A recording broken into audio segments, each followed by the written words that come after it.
Tani kibaro ye kilera nantara naye iba k'a fɔ Emmanuel Macron Emmanuel Macron ale tɛ Faransi jamana faama ye o don a y'a yira k'a fɔ don tɛmɛnenw na ko Barkhane min n'a sigilen don Mali Sahel jamanaw kɔnɔ k'a yira k'a fɔ ko a bɛna dɔ bɔ o cɛdenw na n'a ma yira k'a fɔ k'a ye dɔ bɔ o cɛdenw na Emmanuel Macron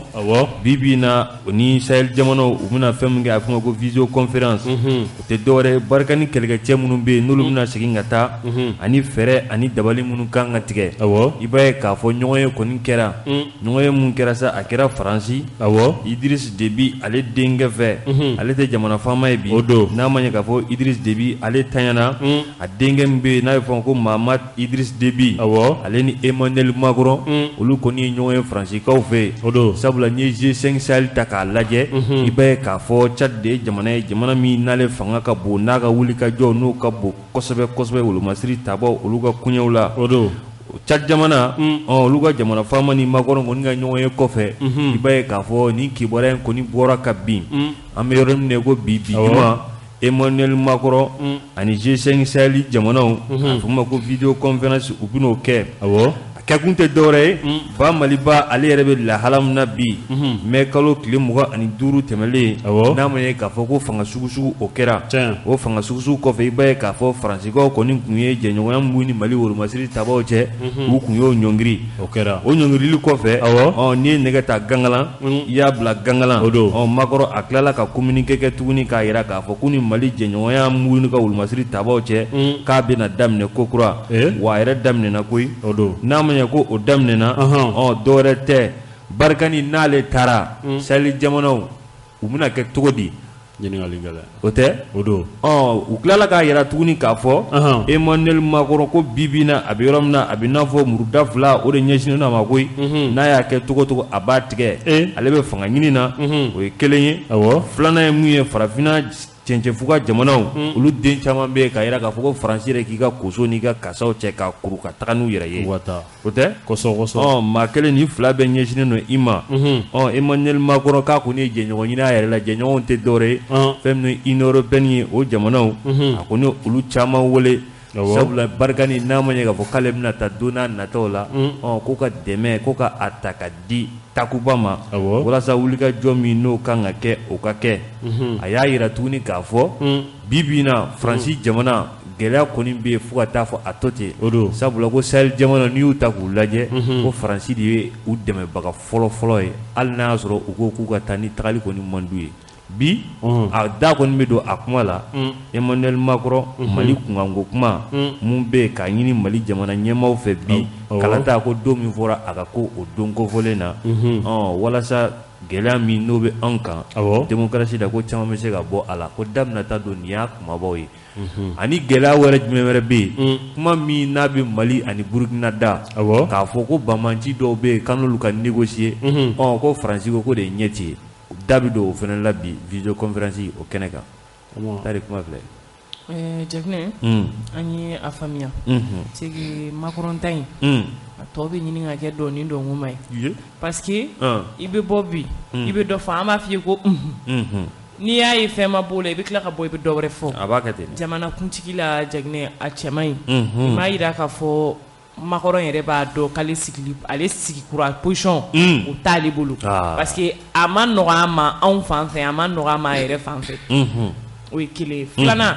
ale de ko k'a bɛ taa n'a ka cɛdenw ye anw ko problème t'a la n'i ye fɛn fɛn fɔ a bɛɛ bɛ bɛn ni ɲɔgɔn ma o fɔra dɛ déjà il s'attendait pas à ça parce que a bolo ko n'a nana fɔ k'a ka mɔgɔw bɛ taga Mali bɛ n'a kɛ cogo di mais f'an ka to k'an ja kuma dɔw la k'a yira la k'a fɔ ko cɛden dɔw b'an bolo hali ni an tɛ se k'a kɛ ka s'ale ka niveau ma mais an bɛ se ka dɔ k'an yɛrɛ ye a ka bɔ a ka visio conférence kɛ a ka n'a fɔ an ye tugun a bɛna mun wɛrɛ kɛ tuguni mais an kɔni b'a minɛ n'an sɔnni fara ye parce que an t'a dɔn o kɔfɛ a bɛna bɔ ka mun wɛrɛ fɔ tuguni Sahel Mali ni Burkina ta on le sait tous an b'a dɔn k'a fɔ ninnu ta filɛ nin a tɛ ɲɛ négociation min kɔ a ka k'a ye siɲɛ kelen parce que u mana an bugubugu ma cogo cogo u bɛ digi kɛ anw na u bɛ digi kɛ Barkhane na an tɛna se ka s'u la ni position na tantôt Tchad yɛrɛ min ka défense ko ka bon ni bɛɛ ye olu yɛrɛ bɛ ɲini ka na taa langa la donc tiɲɛ yɛrɛ la a ka lajɛ halisa sinon Macron filɛ ka min fɔ nin an sɛgɛn n'ale ta in na koyi Cheikh Jagina visioconférence mun kan ka kɛ bi Macron ni Sahel jamana faamaw cɛ n'o ye a président ye Jagina kuma fila tɛ yen koyi c'est comme u ye fɛn fɛn fɔ k'o ye débat thème ye c'est comme ni si tɛ fɛn bɛ na anw yɛrɛ de ka responsabilité la anw kan ka responsabilité ta c'est comme k'a yira Faransi la vis-à-vis n'an bɛ partenariat kɛ n'an bɛ jɛ kɛ n'an bɛ bɛn ɲɔgɔn n'an bɛ ko ta ɲɔgɔn bolo an b'a kɛ kit ye aw kelen an kelen aw fila an fila mais a man ka kɛ minɛn da jɛngɛlen don ka taa dɔ ka fanfɛ sansi kelen i n'a fɔ Tare y'a fɔ cogo min na c'est comme a man ka k'o ye c'est comme il est grand temps an kan ka responsabilité ta an k'a yira Faransi la vis-à-vis k'a fɔ ko nin de ye nin ye wa o de don fana fɛn mun ye ka négocier ni terroristes ye ni Faransi ko ko niet k'o tɛ kɛ c'est comme an ka jamana an de ta y'an ka jamana ye ni wagati mun y'an ja an bɛ négocier ni terroristes ni wagati mun y'an ja an bɛ wuli k'u bunte foyi tɛ bɔ a la parce que Faransi yɛrɛ bɛ négocier ni terroristes ye Français fɛn fɛn minɛ la Mali la n'u u libéré la Mali la yan nɔ fana a bɛɛ libéré la ni négociation de a si ma deli ka libéré ni kɛlɛ ye wulikajɔ ma deli ka Faransi foyi libéré diɲɛ jamana foyi kɔnɔ fana wa ka terrorisme daminɛ fo bi ka wulikajɔ kɛ walasa ka otage dɔ libéré diɲɛ kɔnɔ ne ma deli k'a mɛn hali n'a kɛra a man ca donc ça veut dire que wulikajɔ dɔrɔn de bɛ se ka terrorisme kɛlɛ o ye tiɲɛ mais négociation fana y'a base ba dɔ ye mais olu b'a fɔ ko anw kana na négocier k'a sɔrɔ olu yɛrɛ négociation olu yɛrɛ ka priorité mais olu b'u dogo o kɔfɛ k'a fɔ ko an kana na négocier donc ça on ne peut pas permettre ça donc il est grand temps an ka chef d'état u k'u jɔ u jɔyɔrɔ la u k'u jeniyɔrɔ fin u ni Faransi cɛ surtout Emmanuel Macron yɛrɛ c'est comme nin ye ko dɔ de daminɛlen mun ɲɔgɔnna ne ma dala n'a occasion bɛ sɔrɔ tuguni Malien c'est comme Afrique yan Mali ka wuli ko Faransi ka taa k'a guwan fo Faransi yɛrɛ k'a fɔ ko an y'an sen bɔ aw sen na ka nimisa ka tila ka mɔgɔ fila ci an ka président ma tuguni n'o ye Assimi Goïta ye o ka na kuma fɛ ka tila k'a fɔ o tile fila tuguni ko an y'a daminɛ tuguni segin cɛkɔrɔ ma kojugu tɛ nka a b'i dɔnbaga caya dɛ Jagine a b'o caya dɛ awɔ vraiment ye min bataki ci an tɛ Burama lamɛn sa an tɛ Burama lamɛn si les chats n'est pas là ko jumɛn ko si les chats n'est pas là les souris dansent ne ko awɔ o yɛrɛ de don o kɔrɔ ko bi ta k'a don n'u fɛ si les chats n'est pas là les souris dansent kɛ Makura a m'o de fɔ i ka danse kuma de o a jaja a don bi ta donna dɛ a donna dɛ donc Cheikh min sinon y'a ye kuma tigɛ na o bɛɛ an y'a fɔ e ma ye Cheikh yɛrɛ ma se ka kuma bi ta in na tellement o bonyana dama sinon l'autre jour an donna ka ni troisième position de n'i y'a mɛn bɛ kuma an non bita c'était préparé d'avance tiɲɛ yɛrɛ la bita non a bɛ i n'a fɔ a ye réunion kɛ yanni a ka don studio kɔnɔ Bravo ka kan ta fɛ fɔ ko vendredi o mun yɛrɛ fana ko vendredi prochain o ko de Bravo bɛ n'u ta sara kojugu tɛ an kɔni y'an dimi don bi tɛ man bɔ o kana fɔ vendredi prochain la sinon vendredi prochain an bɛna a cogoya kan o man ka fɔ ka fɛn o an labɛnnen don dugutigi denbɔ ni sigiden bɛ kɛlɛkɛla nana marifa tɛ fara koyi an bɛ kuma di Makura Makɔrɔ ka kuma an bɛna ɲɔgɔn ye kuma tɛ nin k'ale de tun k'ale nana Jangine ne ye a fɔ plateau in kan yan don min na ko Macron ko k'a ka finitigi ko Barkhane ka opération bɛna jɔ Mali kɔnɔ ne ye kuma in fɔ yan n ko Macron n bɛ k'a essayer k'an menacer de n ko sinon yan y'a ka vache laitière de ye n'a tɛ taa a tɛ taa o n t'i ka kuma latigɛ dɛ il a essayé de me menacer ministre des affaires étrangères ko ani Amérique ministre des affaires étrangères secrétaire d'état kɛlen ka ɲɔgɔn ye a y'a yir'u la k'a fɔ ko Sahel jamanaw k'olu y'u ka partenaire essentiel partenaire kolo girinw ko wa k'u bɛ yan ko wa k'u tɛ taa le biri y'a fɔ k'u tɛ taa a ma dogo dɛ k'u tɛ taa u tɛ taa bon ne y'o de fɔ ne ko n ko an ka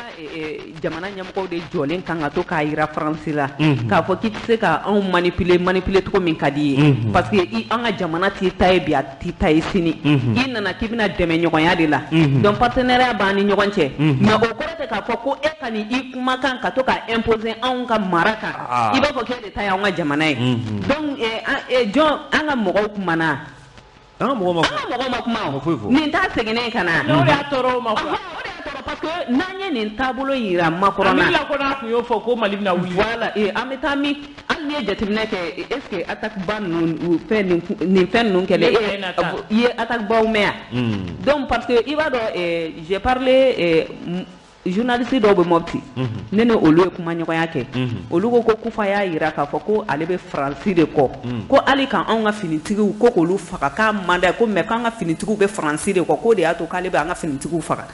donc ni e y'a yira k'e bɛ taa donc ce qui veut dire que ni Kufa ka hakilina o ye i b'a fɔ o tigi y'o fɔ cogo min na donc ce qui veut dire que n'olu ti yan yɛrɛ donc dɔ bɛ bɔ attaque la o an bɛ lafiya o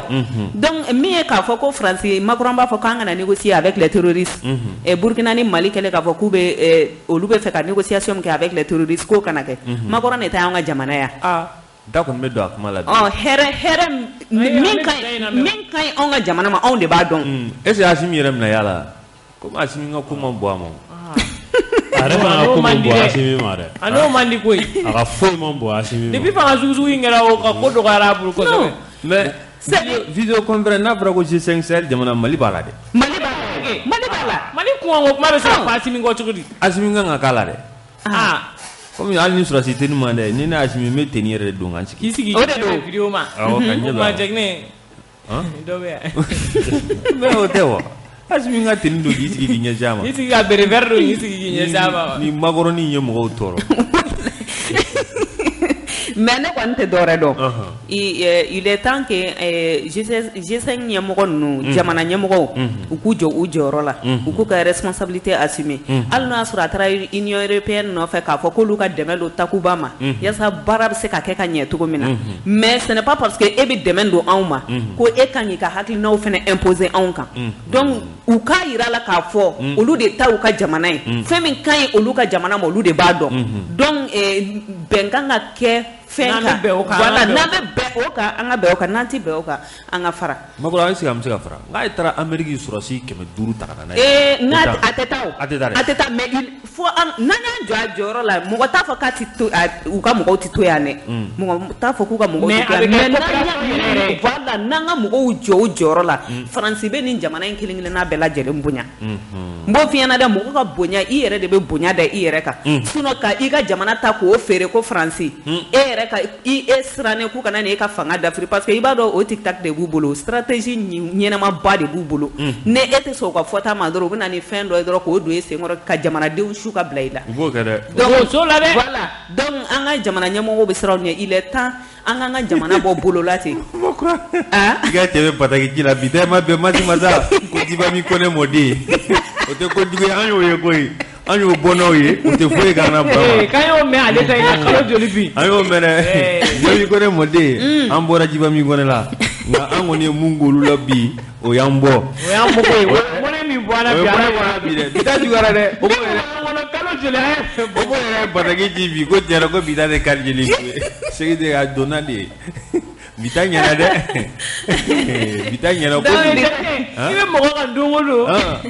kan tɛ k'e kan o fɔlɔ ka kɛlɛ Burama bi jamu jara han Burama Diallo ma ban fɔlɔ a jara Burama Diallo malheureusement pour toi i tɛ kɛnɛ kɔnɔ an kɔni y'an da fɛ ko fɔ ka Samara bɔ ka don kari kɔnɔ a t'a se fila o Samara bɔ ka don kari kɔnɔ mɔgɔ kuma na n'an taara ni kibaru ye an ka gouvernement ma ɲɛma marabolo ɲɛma docteur Choguel Kokala Mayiga k'a ni classe politique olu ye ɲɔgɔn ye kunun CICB kɔnɔ i b'a ye k'a fɔ tuguni kɔni Choguel a kɔni ko laɲini tɛ dɔwɛrɛ ye i bɛ ka tuguni mun fɔ walasa bɛɛ lajɛlen bɛ se k'i yɛrɛ ye a ko la cogoya min na parti politique minnu tun bɛ yen a caman ɲɛma tun bɛ yen tiɲɛ yɛrɛ a ɲɛma caman de tun bɛ yen u ma maa ci dɛ a caman yɛrɛ de tun bɛ yen a parti belebelew kɔni maa ma délégué Zeyi a caman ma délégué kun kɔni tɛ di kuntigi kɔ a tɛ di o kɔ dɛ n'an taara n'a ye fari an ka wuli Modibo Sidibe ale tun bɛ yen Adama maa t'ale ko fɔ maa ye Cɛmɔgɔ Sangare ale tun bɛ yen Parena maa t'o ko fɔ maa ye Cɛbilen Darame ale tun bɛ yen Boubacar Touré RPM tɔgɔla ale tun bɛ yen Ɲankɔrɔ Ɲɛ Samake n'ale fɔra ne hakili bɛ jigin Sibɛli la de Sibɛli y'a fɔ dɛ Ɲankɔrɔ Yankoro ye samake ale fene kunbe PACB togola Jamil Bitar fo ka taa se Suleiman Konema M5RFP olu togola i b'a ye k'a fɔ laɲini kun tɛ dɔwɛrɛ Cheikh Sidibe jamana ale yɛrɛ bɛ dangu min na bi réforme minnu n'o kan ka kɛ réforme politique institutionnelle ko kuma Sogɛl Kokala Mayiga a da ser'o ma fo ka taa se bi bi in na a fɔ ma ko climat social bɛ front social da donna nin bɛɛ lajɛlen na ani organe unique ko kuma min n'a bɛ sen na ni bɛɛ lajɛlen bɛ a kalama i b'a ye k'a fɔ da donna nin bɛɛ la Sogɛl y'a jira k'a fɔ ko fɛn min ye organe unique ko kuma min n'a bɛ sen na atelier kɔni kɛra kɛrɛnkɛrɛnnenya la kɔsa in na atelier min n'a kɛra u y'a jira k'a fɔ organe unique a baaraw u bɛ se ka kɛ hali n'a sɔrɔ gɛlɛya dɔw n'olu bɛ ye a la ko parti politique dɔw bɛ yen kɛrɛnkɛrɛnnenya parrain olu n'u ɲɔgɔnnaw olu y'a jira k'a fɔ ko tiɲɛ yɛrɛ yɛrɛ la organe unique ko in k'olu fɛla ko kun tɛ a bɛ fɔ o ma ko DGSE ko o kɔni ko kɔkɔrɔma don ko didi don o ka kalata baara ninnu kɛ Sogɛl kɔni y'a jira ko o miirina o bɛ parti minnu na ko o miirina ninnu k'u tɛ ta k'u bila kɛrɛfɛ dɛ ko hakili jagabɔ bɛna kɛ a bɛɛ lajɛlen ka don n'a nataw la walasa kalata jɛlen o bɛ se ka sɔrɔ cogoya min na o kɔfɛ Baba Sogɛl a da sera ma bi bi in na gɛlɛya min n'a bɛ jamana kɔnɔ da dumuni ko ni sɔrɔ ta fan fɛ ko ɲininkali ani sɛgɛsɛgɛliw bɛ sen na walasa fɛɛrɛ a bɛ se ka sɔrɔ a la cogoya min na walasa nasegi a bɛ se ka giriya cogo min na sinon u kɔni u fɛgɛyalen don fo ka taa fɔ a tɔ ten a fɛgɛyalen don dɛ nanfɛnw da ka gɛlɛn sogo da ka gɛlɛn ni sogo dun da gɛlɛya dɔrɔn jɛgɛ da bɛ gɛlɛya parce que ni sogo da gɛlɛya an bɛɛ bɛ taa firi jɛgɛ de kan o bɛ kɛ dɛ o tɛ n'a ma ɲɛ k'a fɔ ko ɲɔgɔnyew kɛra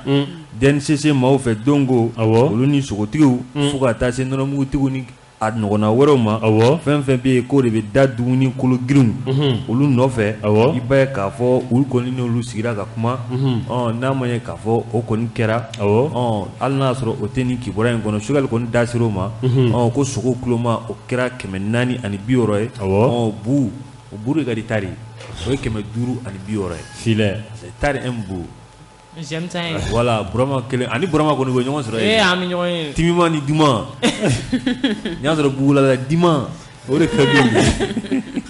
Duma e ko Duma man di bɛɛ a kɔni filɛ nin n'an taara ni kibaruya ye ka a dafa i b'a ye k'a fɔ minisiri min bɛ bi kɛrɛnkɛrɛnnenya la n'ale ɲɛsinnen don jagokɛ o koɲɛw ma o minisiri in kɔni minisiri commerce Mahmoud Ould Mohamed olu tɔgɔ de ka gɛlɛn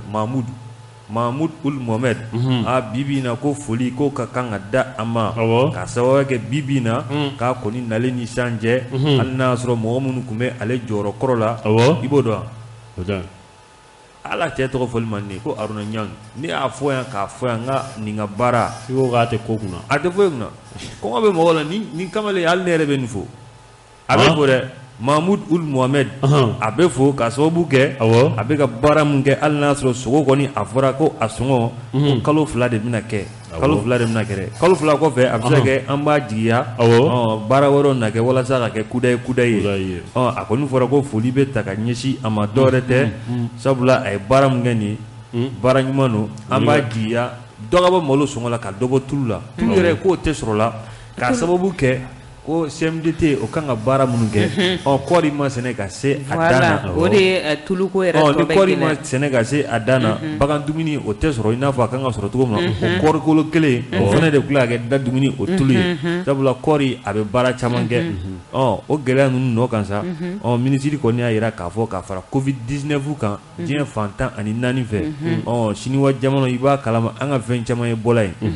n'a ma ɲɛ k'a fɔ ko Sini kɔni kun tɛ baara la kalo 6 wagati yɛrɛ fɛnɛ kɛra maa tɛ taa sini maa tɛ bɔ o bɛɛ lajɛlen ko ne de nana ni gɛlɛya ye walasa da dumuniw ani an ka fɛn caman bɛ yen ka gɛlɛya don olu la sabula ko diɲɛ yɛrɛ bɛ bunakun kan bi jamana kelen tɛ se k'i yɛrɛ kɛ foyi ye fo i ni maaw ka jɛ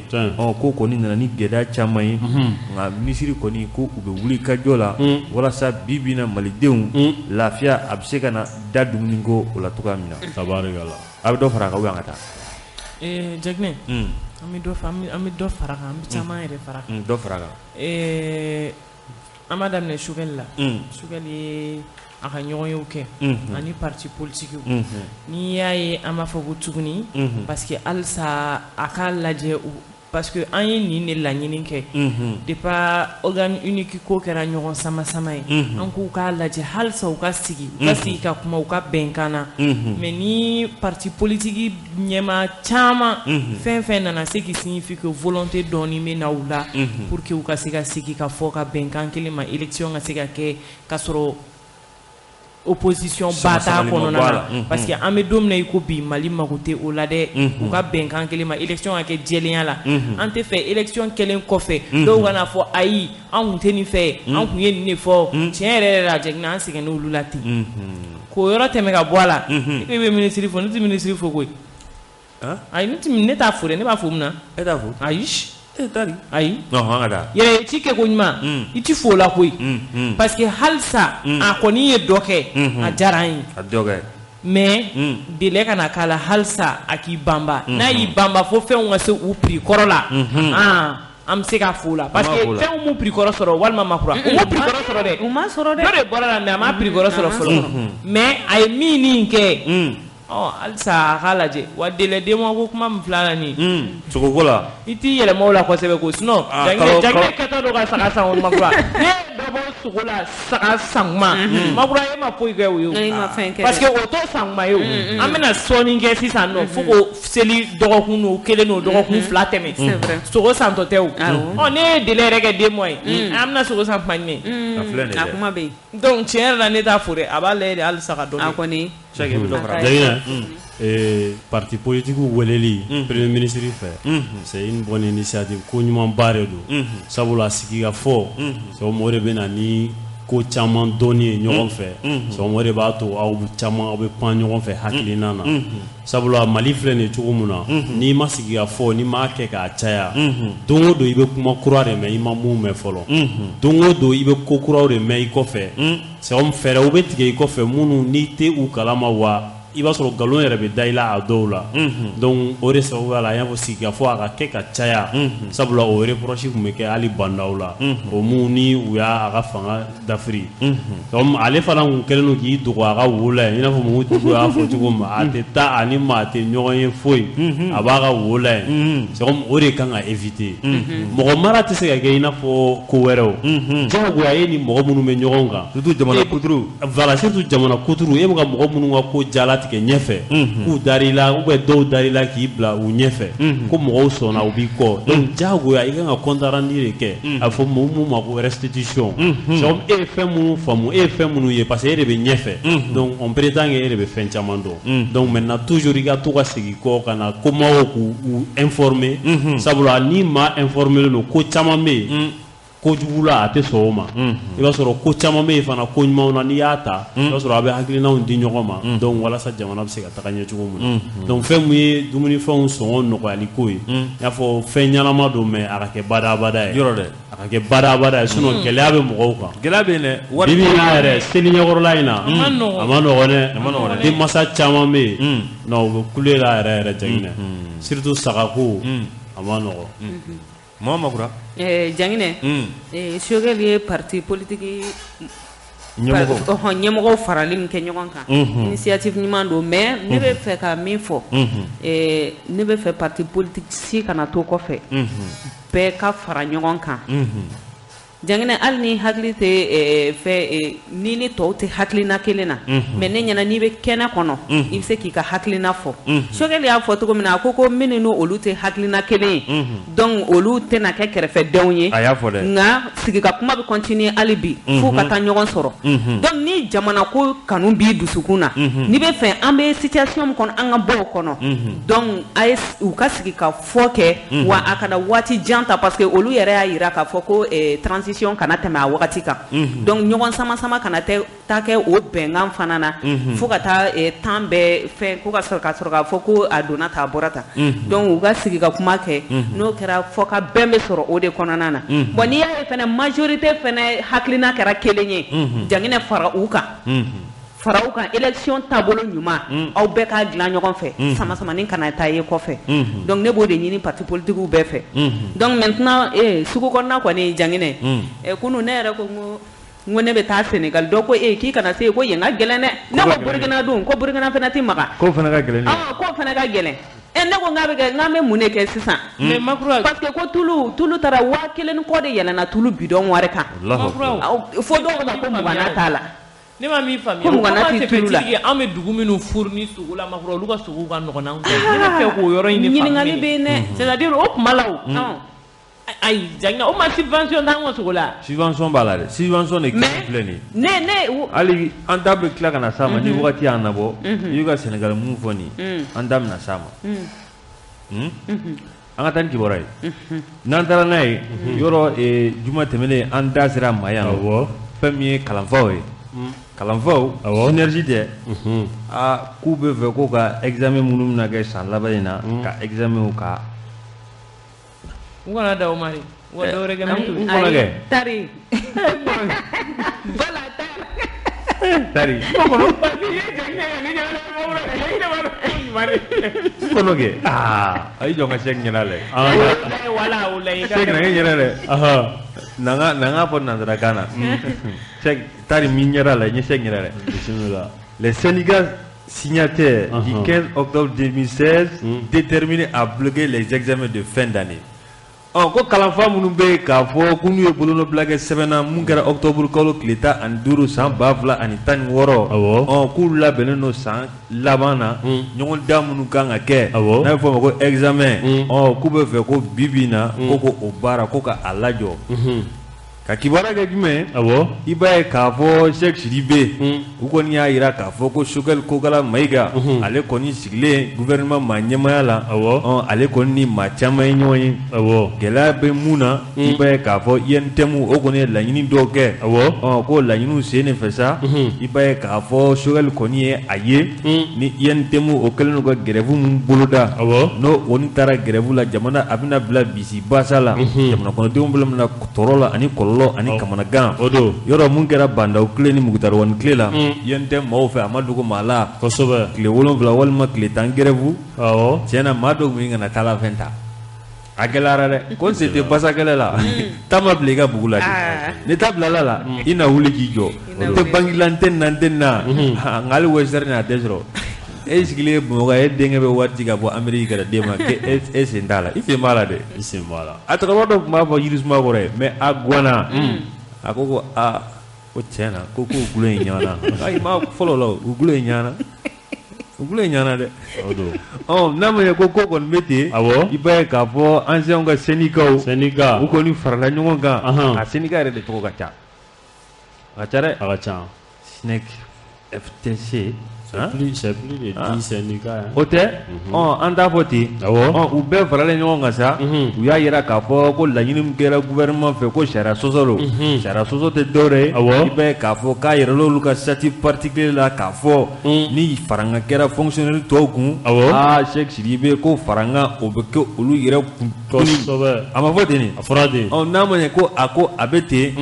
ko Choguel nana ko ka a lajɛ ko ka bɛɛ lajɛlen dama kɛɲɛ walasa jamana a bɛ togoya min na bi bisi basa mun bɛ yen n'a fɔ ma ko front social o bɛ se ka nɔgɔya cogo min na transition in kɔnɔ nka ancien ko k'o t'u fɛla ko ye ko k'a sababu kɛ ko sariya de nin d'olu ma wa k'olu wulila ka kɛlɛ de boloda ko maa tɛ olu ma don maa mun kan société civile parti politique maa o maa bɛ yen k'i da bɛ se ka bufiyɛ a ko la k'olu donna a bɛɛ kan maa min bɛ ka kuma in na se o de Usman Alimudu ye. Usman Alimudu o de b'u ɲɛ sisan ale de b'u ɲɛ dɛ donc ale tɛ CNT la Adama Fɔnba ale bɛ CNT la dɛ i tɛ se k'i to CNT la ka nin kuma fɔ fo ka mun kɛ i bɛ se k'a fɔ dɛ nka sinon Adama Ben Jara a y'a ta fɔ ale y'a ta fɔ ale tɛ Ben ye olu tɛ tɔnɔ olu ye an t'a dɔn n b'a fɔ cogo min na olu ye révolutionnaire ye wala olu jumɛn olu tɛ miɲɛtɔw ye dɛ Ben olu ma don finɛtiri fɛ fana i b'a ye k'a fɔ ni gɛlɛya de kɔni bɛ yen ko toute majoration des fonctionnaires relevant du statut général s'applique en plein droit aux enseignants personnels l'enseignement secondaire fondamental et de l'éducation préscolaire et spécialisée k'a bɛ fara olu bɛɛ kun a ye nin bɛɛ fɔ nka ko bi bi in na ko gouvernement kɔni de bɛna don sariya sɔsɔ kɔnɔ ko ko sariya sɔsɔ k'olu tɛ jɛn n'a ye bi u tɛ jɛn n'a ye sini o tɛ don n'a ye fɛn maa kan ko wa ko baara yɛrɛ kani gouvernement kɛlɛli bolodali ni waleya in na ko y'a daminɛ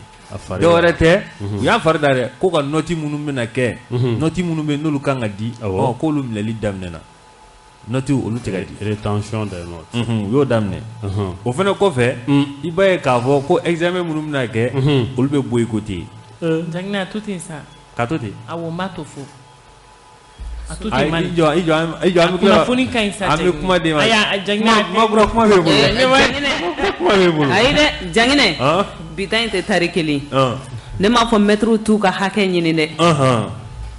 ne y'o de fɔ tiɲɛ don sariya de y'a a ka dɔn ka kibaruya tɔ di a ka sɔrɔ k'a fɔ a kan sinon fɛn min ye k'an ka nɔti denmisɛnninw ka nɔti bloqué ou bien ka examen ta otage la o kɔni sa mɛtiriw ko Mali kura min n'a bɛ fɔla maaw fɛ ko Mali kura in k'a tɛ kɛ sariya sɔsɔ kan dɛ ko sariya sɔsɔ de kɛtɔ filɛ ni olu la nin ko mun dir'olu ma ko droit de don u y'a sɔrɔ de mais o nin y'a siɲɛ fɔlɔ sariya ka sɔsɔ jamana in kɔnɔ sariya sɔsɔli kɔni dan ye ka taa président Kudu nin y'a siɲɛ fɔlɔ de sariya ka sɔsɔ jamana in kɔnɔ parce que tour sera olu ka sariya ma sisan olu bɛ réagir an ka taa n'a ye sisan tour sera olu ka sariya se ma donc olu bɛ wuli ka kuma o la sinon sariya caman sɔsɔra yan mɔgɔ si ma mɔgɔ si kuma kan mɛn mais u ka hakɛ an ye min fɔ an k'u ka jamana u k'a lajɛ n'a fɔra an denw de bɛ tiɲɛ don olu ko u bɛ k'u ka hakɛw ɲini dɛ mais mɔgɔ wɛrɛw de fɛnɛ bɛ kɔfɛ don dɔ olu ka diɲɛnatigɛ bɛna kɛ cogo di ni olu bɛ to ka taa grève la kuma bɛɛ u ko k'a kun ka d'olu ye ko ɲinan sanga kɛ san dafalen mais a ka d'olu ye mais u ka jamana bila sanfɛ u ka denmisɛnnin ninnu ka diɲɛnatigɛ fɛnɛ taabolo bila sanfɛ ni Choguel ko mɔgɔw ka fara ɲɔgɔn kan u ka fara ɲɔgɔn kan ka hakili jagabɔ kɛ ka a situation analyser k'a lajɛ kɛ ne kɔni fɛ dɛ ni an ka jamana in bila ɲɛfɛ an ka denmisɛnnin minnu bɛ yen walayi siɲɛ fɔlɔ grève in denmisɛnnin dɔw tun bɛ u tun bɛ kalan kɛ mais denmisɛnnin dɔw y'a yira tellement u tora so hali kalan nɛgɛ t'u la tuguni c'est à dire famadenw nin tɛ fɛn kɛ olu la hali n'o y'a sɔrɔ moyen dɔ bɛ min bolo nin tɛ fɛn k'olu la parce que cours privé bɛ taa so i bɛ taa i den don école privée la mais minnu bɛ ni cours privé n'olu yɛrɛ dabalo jɔrɔ b'u la u tɛ se ka cours privé ta u ka denmisɛnninw ye denmisɛnninw tɛ se ka taa école privée la o den ninnu bɛna kɛ mun ye olu ka diɲɛnatigɛ bɛna kɛ mun ye don dɔ parce que ni ɲɔgɔn sama ne ɲɛ b'a la ban wagati t'a la à chaque fois que maga kɛra olu la dɔrɔn u bɛ wuli ka réagir i ka hakɛ ɲini mais dɔ fana to a ka hakɛ kɔnɔna na u ka continuer ka cours di denmisɛnnin ma denmisɛnninw k'u ka examen kɛ mais u ka continuer ka négocier avec le gouvernement mais ka denmisɛnninw ka examen ta otage la là je ne suis pas d'accord e vraiment ma sɔn non je suis pas d'accord wallahi kabini Burama bɛ fanga la e ma sɔn o yɔrɔ in on tari kuma tɛ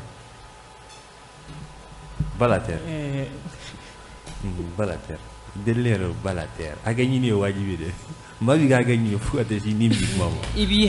ka hakɛ ɲini fo ka taa se nin bin kuma ma ka tila ka don mɔgɔ wɛrɛ gasi la ka don a ka hakɛ kɔnɔ Jaginɛw nana marre Jaginɛ ma grand-mère était directrice d'école mais au 1900 kɔnɔna na olu tun bɛ kalan kɛ de 4 mois 6 mois sans salaire ni professeur minnu bɛ k'an denw kalan bi o bɛ se ka k'olu la a se ka k'olu la mais o olu kalanna minnu tun bɛ k'olu kalan o kuma olu ma bɔ ka nin kɛ o an bɛ démocratie la sa tari o ni san tɛ kelen anw tɛ démocratie la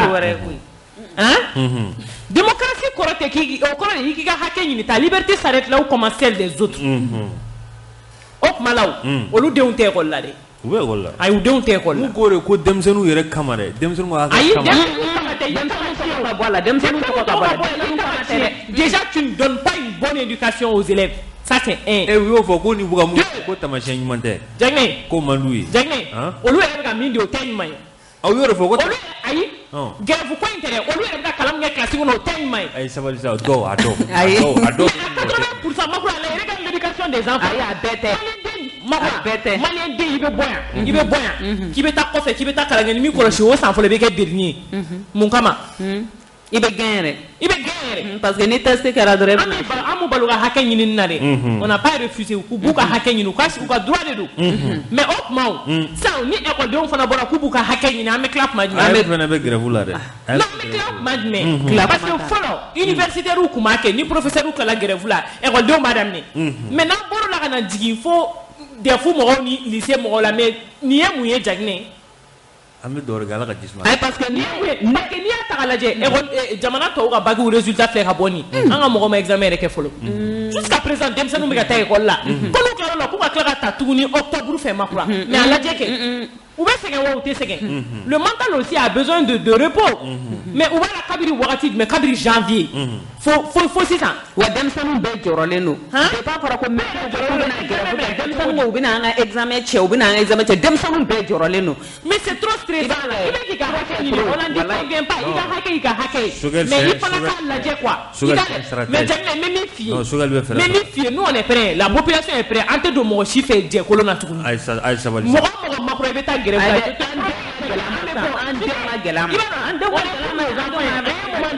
c'est bon ça suffit trop c'est trop c'est vrai an b'aw dɛmɛ aw ka hakɛ ɲinini na wa aw ka hakɛ de don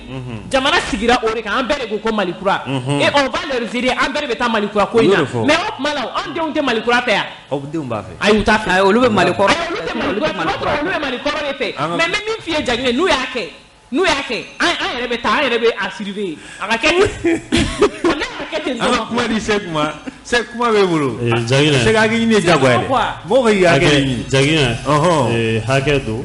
a fɔ taa de k'a ka sabali a bɛ jamana gafew kɔnɔ wa a dir'u ma a ma mɛn hakɛ mun fana don a sɔrɔla a ma mɛn article 39 wa ni hakɛ in sɔrɔ cogo jate minɛ mun waleya mun bɛ fɛ ka ku u la bi n'u yɛrɛ y'a ye k'a fɔ ko a kɛra yɛrɛ ka ban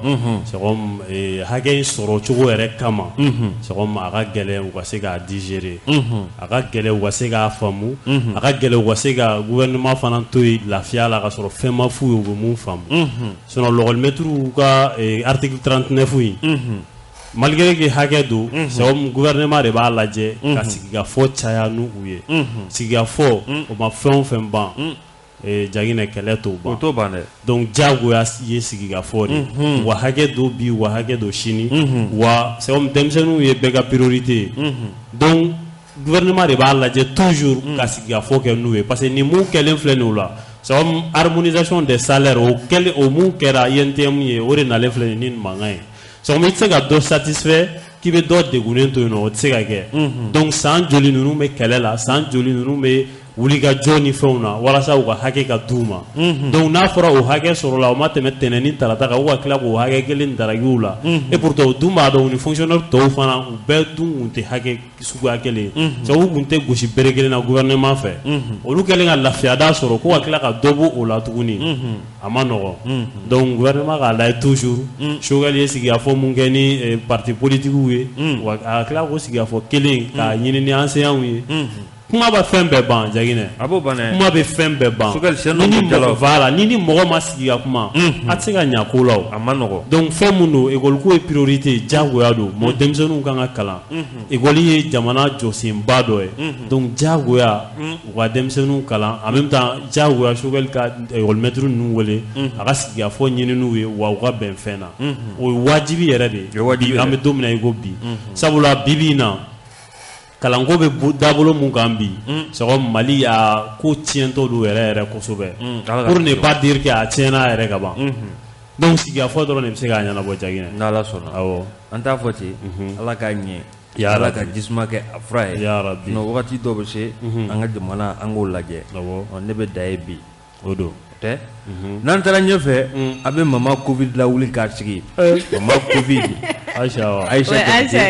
awɔ a y'a lawuli k'a k'a sigi n'a lawulila a b'a fɔ a ye ko vérificateur général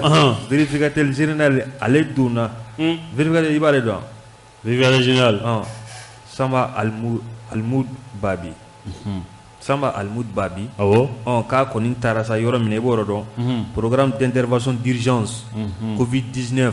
k'a donna yen a donnen yen i b'a ye k'a fɔ baara dɔw kɛra yen baara cɛjugu a ma kɛ sariya kɔnɔ a bɛ f'o ma ko irrégularité sariya sɔsɔw don baara kan ka taa sira min fɛ a ma t'o sira fɛ kalo 8 kɔnɔna la Covid wari min fɔra ko programme d'intervention d'urgence PIU de la Covid-19 kalo 8 miliyari 1 a n'a kunkanfɛn ko o taara sira fɛ sira min ni a ma dɔn hali n'a y'a sɔrɔ docteurw b'a la ko prime a tɛ sɔrɔla a sɔrɔ cogo la o tɛ bali maa la k'a sababu kɛ Awɔ. i b'a ye k'a fɔ ko baara dɔw kɛra k'a fɔ ko o baaraw olu wari bɛɛ sarala k'a sɔrɔ baara ninnu yɛrɛ fɔra ko baara ninnu banna k'a sɔrɔ baara ninnu ma kɛ o b'a la awɔ k'a fɔ ko baara kɛra ka wari sara ka ban pewu baara yɛrɛ ma kɛ ka fɔ ko so jɔra wari sarala ka ban ka sɔrɔ so yɛrɛ tɛ yen o n'a terrain yɛrɛ ma san o n'a damantaw ani papier dɔw bɛ yen justification t'olu la a bɛna fɔ sɛgɛsɛgɛli olu bugunama tigɛ k'a fɔ ko wari taara nin fɛ ko a sera jɛlen don o n'a damantan kalo 8 kɔnɔna la k'o de kɔni kɛra n'a ma ye k'a fɔ ko o kɛra vérificateur général kɔni a ye fɛɛrɛ ani dabali d'u ma walasa baara in a bɛ ɲɛ cogoya min na a y'o fɛɛrɛw d'u ma o dilen kɔfɛ o ma k'a bannen dɛ a bɛ f'o ma ko pôle économique yɔrɔ n'a fɔra maa caman ja bɛ tigɛ a dossier ninnu ta k'a di o maaw ma maa o maa de bɛ yen k'e nɔ bɛ nin ko in na ko k'a bɛɛ lajɛlen sɛgɛsɛgɛ sariya ka bolo kan a kɔni dan ye k'a di o tɛ pôle ka farin n'a ye a ma vérificateur dan ye k'a di a dan y'o ye a kɔni dira ko Ayisa ko o mɛn mama Covid an ka taa ɲɛfɛ o tɛ n'an taara ɲɛfɛ maison de la presse la a kɛra yen kunun e kun bɛ yen Kiss FM tɔgɔ la o tɛ loi sur la cybercriminalité Mahamadu Kasunge n'ale yɛrɛ ye ministre bi kiiri ministeriya bɛ ale bolo kosɛbɛ ale kun bɛ a ko kɛnɛ kan a ma kɛ ten a kɛra ten fo ka taa se maison de la presse ale ɲɛmaaba Banjugu Dante olu kun bɛ cybercriminalité bi na gɛlɛya minnu bɛ réseaux sociaux ko la ani fɛn minnu bɛ k'a fɔ k'a ni sariya bɛ ɲɔgɔn sɔrɔ bɔlɔlɔ o sanfɛ da kun t'olu de la da kun b'o la wala e kun bɛ kɛnɛ kan e ka dɔ fɔ yanni ka taa y'a fan fɛ Jaginɛ kuma kun fanba a bolila cybercriminalité kan cybercriminalité in yɛrɛ ale ye waleya ye waleya mun bɛ kɛ subahana mansin kan n'a bɛ fɔ a ma réseaux sociaux ani internetu waleya cɛjugu minnu bɛ se ka k'olu kan n'a bɛ dankari i n'a fɔ hadamaden dɔ ka hakɛ la c'est ka maaw buruja internet kan injure publique ka maaw buruja ka maaw danbe lagosi réseaux sociaux kan kuma in yɛrɛ fanba bolil'o kan Jaginɛ tile kelen mun mɛrɛ kun don ka kunnafonidilaw wele k'u ladɔnniya sabula olu caman bɛ yen nɔ u bɛ video directiw kɛ internet kan k'u ladɔnniya ani ka sira yir'u la fana mun bɛ loi mun tara décembre kalo la o loi in mun bɛ cybercriminalité yɛrɛ kofɔ Mali la n'a bɛ kojugu minnu bɛ kɛ réseaux sociaux kan n'a bɛ o kojugu ninnu ɲangi donc ka kunnafonidilaw k'olu yɛrɛ informer a la k'u ladɔnniya u k'a dɔn k'a fɔ n'i ye nin kɛ réseaux sociaux kan a bɛ se ka na ni ɲangili ye n bɛ se ka ɲangi nin na n bɛ se ka ɲangi nin na donc Jaginɛ o bɛɛ de fɔra kɛnɛ in kan donc Banjugu Dante kun bɛ yan ani i n'a fɔ i y'a fɔ cogo min na Mamadou Kasoge ale fana tun bɛ kɛnɛ kan kiiri ministre ale yɛrɛ de journée yɛrɛ a y'a dayɛlɛ a dayɛlɛnen kɔfɛ darakadun kɛra darakadun bannen voilà baara sɔrɔla ka daminɛ donc a kuma kɔni a cayara kosɛbɛ kunnafonidilaw ye u hakilinaw fɔ loi in kan mun yɛrɛ kun ye conférence ye a y'a yira k'a fɔ ko nin ko in nin loi mun talen filɛ nin ngɔri caman b'a la a kan ka lajɛ sabula ni nin loi in appliquera a bɛna kunnafonidilaw kumada a bɛna a dɔgɔya kosɛbɛ donc wagati sera sa c'est comme kiiri tigilamɔgɔw n'o ye magistrat ye n'o ye juge ye u k'a lajɛ ka loi in a ka falen dɔɔni an ka taa sugu la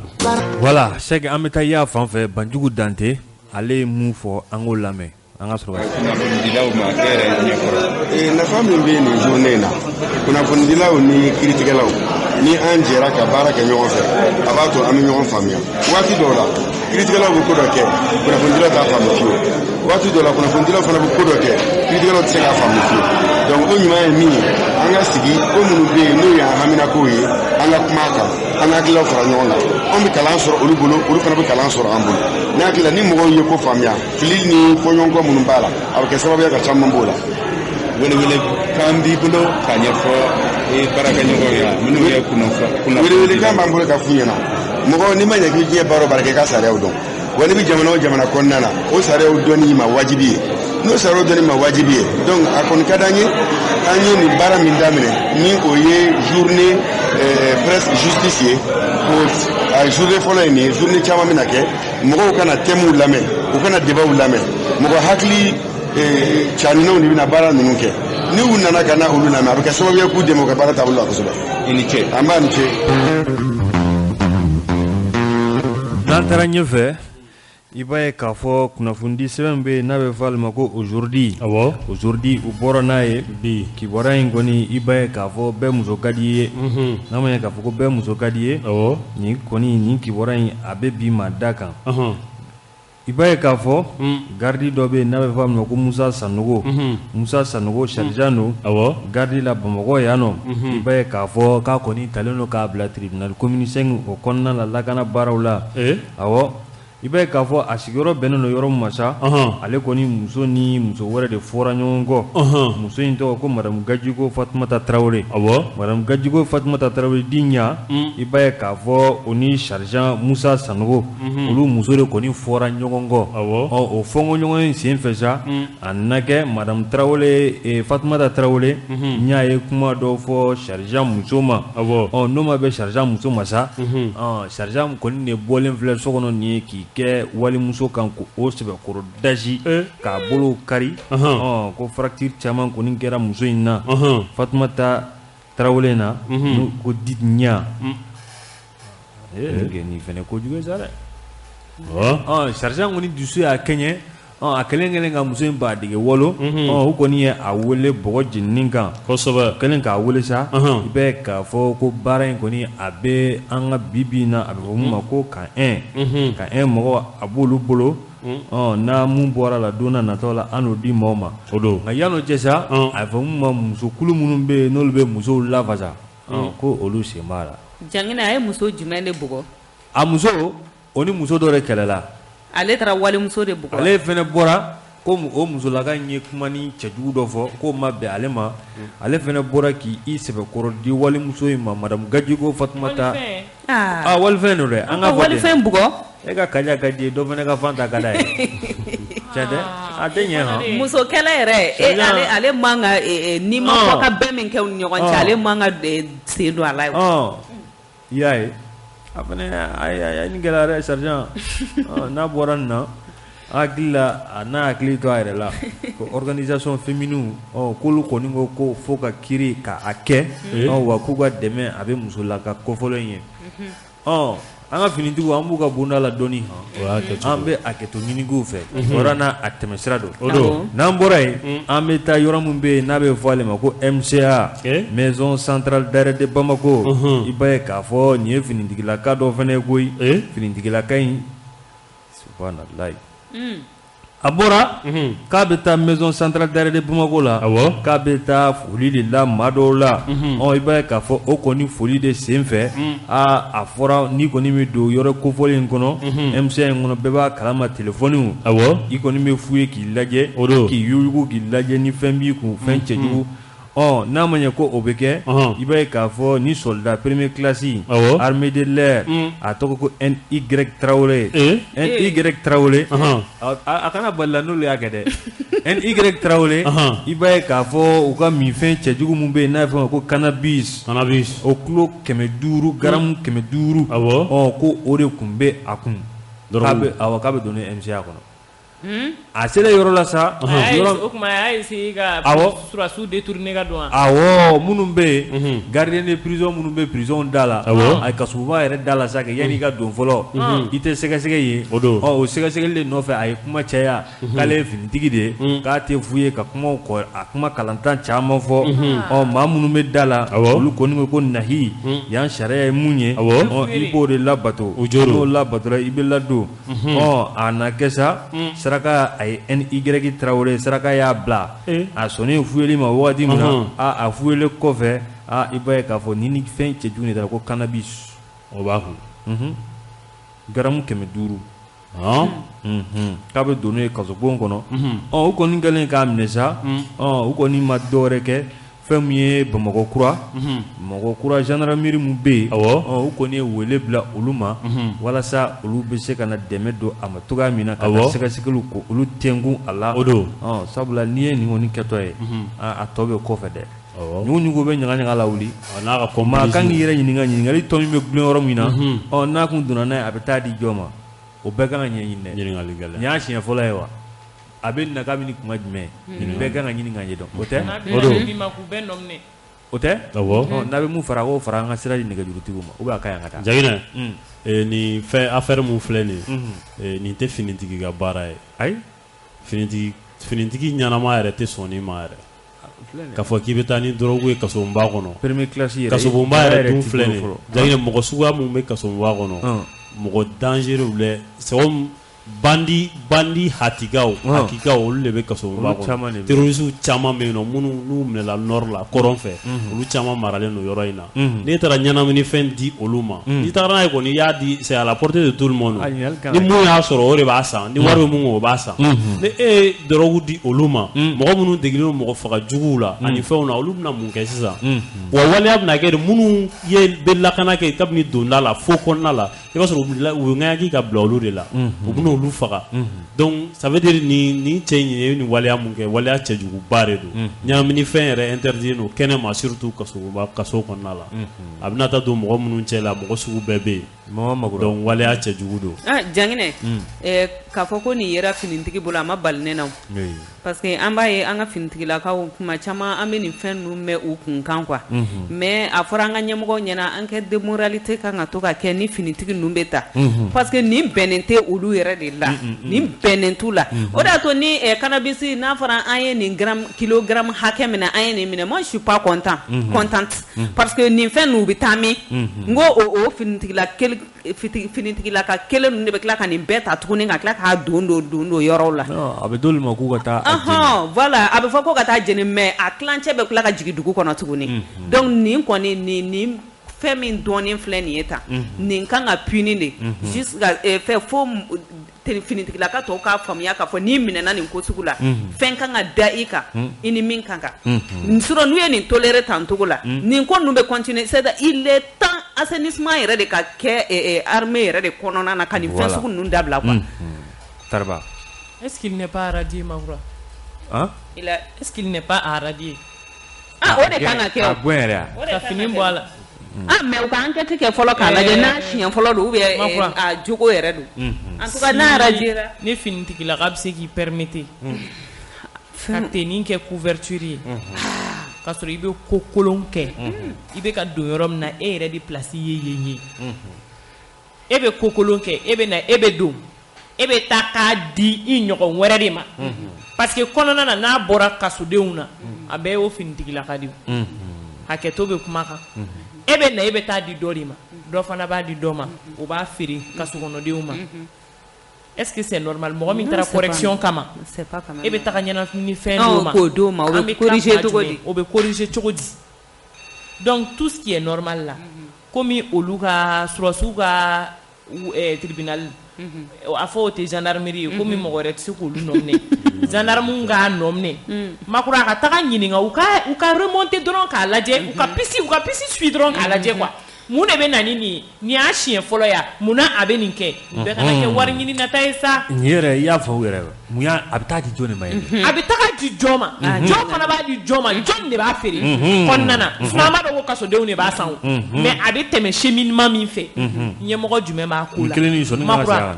sɔni kan ka sigi ni ka Jɛginɛ fo ka taa fɔ k'a dan parce que ce qui signifie que u b'a milieu kɔnɔna de la u b'a kɔnɔ milieu in bɛ yen de ce qui signifie que ça existe a bɛ corps kɔnɔna na a bɛ ka exister u bɛ ka oser k'a kɛ siɲɛ dɔ in na formation na fɔra ko drogue minɛna policier ko denmisɛnnin joli bolo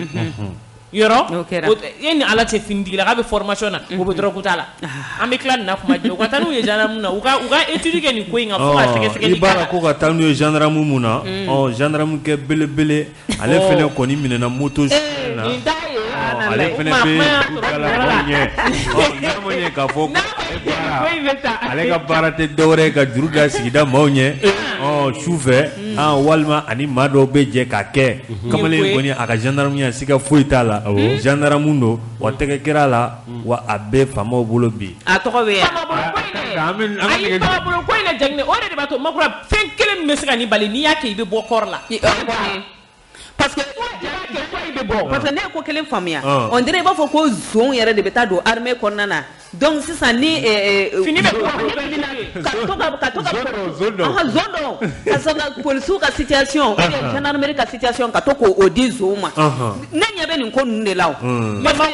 solution o dɔrɔn de sa n'i y'a kɛ n'a ma ɲɛ fini bɛ bɔ i la e t'a bɔ a la n'o kɛra kɛ caman b'i yɛrɛ minɛ o de y'a solution ye ne y'a fɔ n ko a kɛ to bɛ finitigilakaw fan fɛ bi a bɛɛ tɛ ɲumanw b'u la mun kɛtɔ o de fɔtɔ o don a kɛra de dɛ gendarmerie k'o fana ta ye ka juru da maaw ɲɛ e k'a lajɛ e bɛ se ka mɔgɔw lakana cogo di ne ka baara ye nin ye Alahu akibaru a b'a tigi bolo dɛ kɔnɔ bɛ pan n'a tigi bolo bi a bɛ finitigiw yɛrɛ bolo u k'a lajɛ u k'a dilan maa minnu bɛ yen k'i ye finitigi ye tiɲɛ na nin fana tɛ e mɔgɔ tari ɲuman na e mɔgɔ min yɛrɛ kɛ appel à faire l'ordre e yɛrɛ bɛ désordre ayi Janginɛ ni ne yɛrɛ minɛna nin sugu la k'a fɔ ko ne ye n kalen jamana ye ko ne bɛ mɔgɔw lakana Janginɛ ne minɛna ne yɛrɛ a ma se mɔgɔ ka fini bɔli la ne yɛrɛ bɛ jamana bila a banna Ala ka ɲɛ ka d'a ma Ala na ya allo Janginɛ ani sɔgɔma n b'a ni sɔgɔma an tulo b'i la n fo foli diyara n ye ni ka mɔgɔ muso ɲuman min bɛ gɛrɛfɛ vraiment o hakili ka ɲi a ka baro ka di ni Bura Jalo fo kosɛbɛ Janginɛ ni ka ye fɛn bɛɛ kɛ maliden bɛɛ bi décourager ni fɛnba kɛra quoi a jugement de ti ban ni bɔnɔ russe de fiɲɛna sisan i b'a mɛn tigi bilala fɛn na mais ni miliyari ou bien drogue fɛ i t'a kuma si mɛn ko nin kɔni bi a jugement filɛ a banna bon ni fana bi adamaden de décourager quoi a filanan min premier ministre don min ale ka déclaration kɛ a ko population ma ko an bɛna tasuma de tigɛ an bɛna fiɲɛ de tigɛ bon sisan fiɲɛ nin ye de mun de ye mɔgɔ min bɛ yen olu bɛ an décourager ne bɛ min fɔ population ma an ka nin transition parce que an bɛ min fɛ o bɛ olu fana u b'ale de fɛ an kana nin kuma ninnu o bɛ min fɔ kɔfɛ a mɔgɔ min bɛ hali député kelen t'a bolo assemblée kɔnɔ i bɛ se ka na élection kuma fɔ mɔgɔ ma e bɛ taa san 20 bi i bɛ taa élection kɛ hali député kelen t'i bolo e bɛ se ka na ka fɔ ka élection kuma fɔ mɔgɔ ma ne kɔni bɛ min fɔ population ye ala kama an ka premier ministre ani président de transition an k'o dɛmɛ n'an m'o dɛmɛ ni ninnu binna Mali binna n bɛ kuma de fɔ a ɲɛna de ko min bɛ nin an b'a dɔn Faransi sen b'a la mais an tɛ se ka min fɔ komi ka min fɔ an tɛ se ka Faransi gɛn dɛ mais an ka min jira dunuya bɛɛ n'a ka kɛta dɔrɔn walahi Faransi bɛ tugu an kɔ an ka président min nana a bi population na mais kɔfɛ de an population bɛ bɔ o kɔfɛ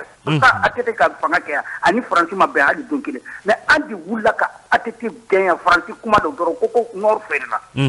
i bɛ ka don min a nana ale ko a tɛ négocier kɔfɛ o nana ka mɔgɔw ka jugement a ka pi vérifier ko an fana wulila ko woyo ko i bɛ kɛ a bɛ drogue feere a bɛ